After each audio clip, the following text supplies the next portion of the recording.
이해되세요? 네. 그래서 이거 한번 써보시고요.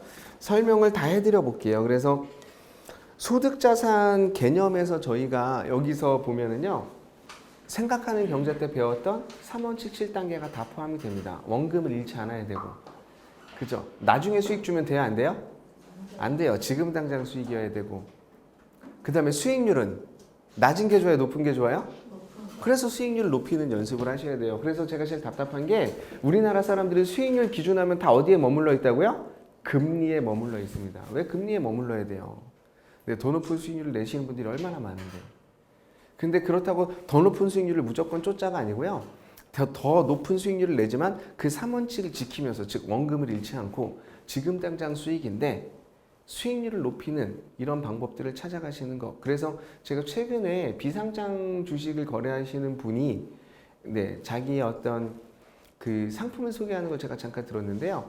그건 이제 IPO라고 해서 투자 유치하는 거랑 좀 비슷해요. 중소기업들의 어떤 기술을 가지고 외부 투자 자금을 땡기는 뭐 이렇게 투자 유치를 받는 이런 과정에서 제가 정확히 기억이 안 나는데 원금을 잃지 않는 주식은 없어요.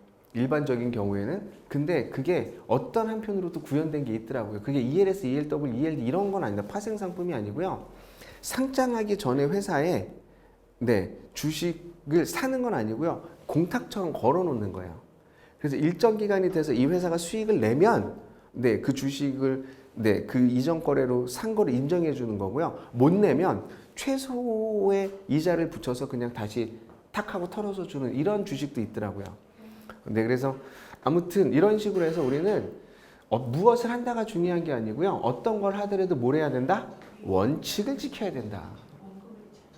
원금 잃지 않아야 되고, 그 다음에 두 번째, 지금 당장 수익이 나와야 되고, 세 번째, 수익률을 높여간다. 그리고 나서 맨 마지막에 인플레이션을 해지하면, 그죠? 그러기 위해서는 저희가 7단계 단계가 필요했고요. 그래서 뭐 수입, 지출, 뭐 이런 식의 7단계를 저희가 공부한 사례가 있습니다. 그래서 요거들 이제 현금 자산에 관련된 이야기였고요. 사례를 한번 볼게요. 적금을 들었더니 1억이면 그래서 3%였을 때 300이고요. 그래서 월 수익이 25만 원이 돼야 된다라는 거고요. 소득 자산이 또 그러면 예금 말고 또 뭐가 있을까요? 부동산이 있습니다. 그렇죠? 실물 자산. 근데 부동산은 조금 어려운 게요. 보니까 부동산 어떻게 하면 수익이 나요? 지금까지 해보시니까 싸게 사서 비싸게 파는 거, 그걸 매매해요. 그죠? 그 다음에 또 어떤 소득이 있죠? 월세 수익이 있습니다. 월세 수익. 그래서 월세 수익인데 여기 그래서 이 두 가지가 있으니까 두 가지 쓰는 법을 구분해 보자고요. 요거는 뭐예요? 매매입니다. 그래서 처음에 뭘 써요? 형태. 부동산이 어떤 거야? 이걸 쓰는 겁니다. 아파트야, 빌라야, 뭐 이걸 쓰는 거예요. 그래서 아파트를 샀다고 한번 가정해 볼게요. 아파트를 샀어요. 매입 시점 날짜를 꼭 써줘야 돼요. 그죠? 그리고 나서 매입 금액도 써줘야 돼요. 그 다음에 뭐가 있죠? 이거는 2017년에 샀는데 지금 2019년도잖아요. 그죠? 근데 지금은 얼마예요? 1억 5천. 평가금이. 그러면 세금이랑 이런 거 물론 있겠지만 일단 단순히 그냥 이분은 매매 차익이 얼마예요? 5천. 여기서 조금 더 이제 전문적으로 가면 이거에 대해서 양도 차익이 5천이면 여기에 양도 차익에 대한 세금이 또 나올 거잖아요. 요거는 어떻게 또 줄일 수 있는지 합법적 절세는 없는지 요건 이제 고급 단계에서 나중에 세법을 공부하셔야 됩니다. 이렇게 단계별로 공부를 하셔야지 무턱대고 공부하시면 안 돼요.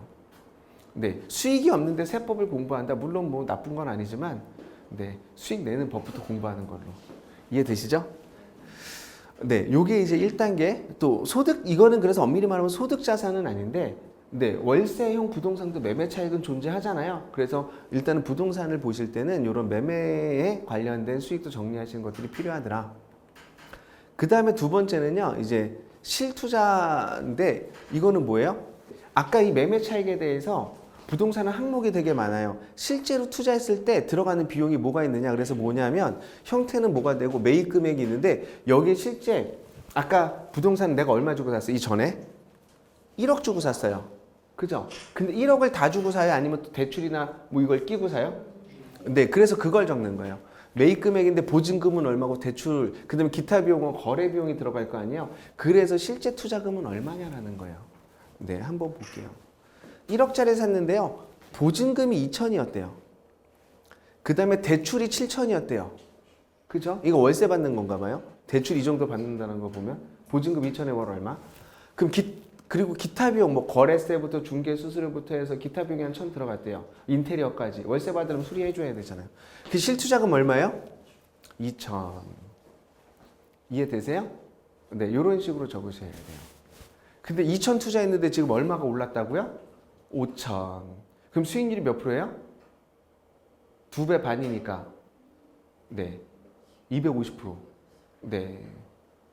자, 아까는 그냥 1억짜리 사서 1억 5천 됐으면 50%인데요. 실제 대출을 끼고 사니까 수익률이 더 좋아졌네요. 50%가 몇 배로 됐어요? 250%. 그래서 여기서 중요한 게 있습니다. 이것만 봐도 무슨 생각이 들어요? 어디를 사냐도 되게 중요해요. 1억짜리가 1억 5천 되는 거니까. 근데 어떤 방식으로 살 거냐? 대출을 끼고 살 거야? 아니면 그냥 현찰로 살 거야? 이런 방법에 따라서도 수익률이 달라지네요. 그래서 투자자들이 항상 뭘 고민해요? 돈을 많이 넣으려고 그럴까요? 조금 넣으려고 그럴까요? 왜? 그래서 지금처럼 대출을 규제하니까 누가 제일 싫어해요? 투자자들. 이해되세요? 네. 그래서 지금의 정부가 막 전 깜짝 놀랐어요. 우리나라 이제 뻑하면 탄핵하지. 그죠? 대통령 한번 탄핵했더니 맞들렸는지 뭐만 좀 마음에 안 들면 탄핵하재요.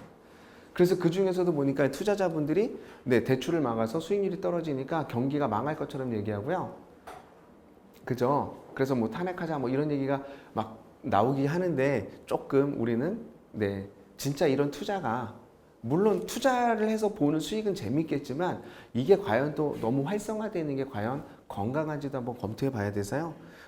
네, 같이 한번 균형을 봤으면 좋겠습니다. 이건 어쨌든 그런 것보다도 그냥 이런 방법이 있더라. 이걸 보여주는 게 메인 내용이니까요. 그거에 대한 이야기를 하도록 하겠습니다.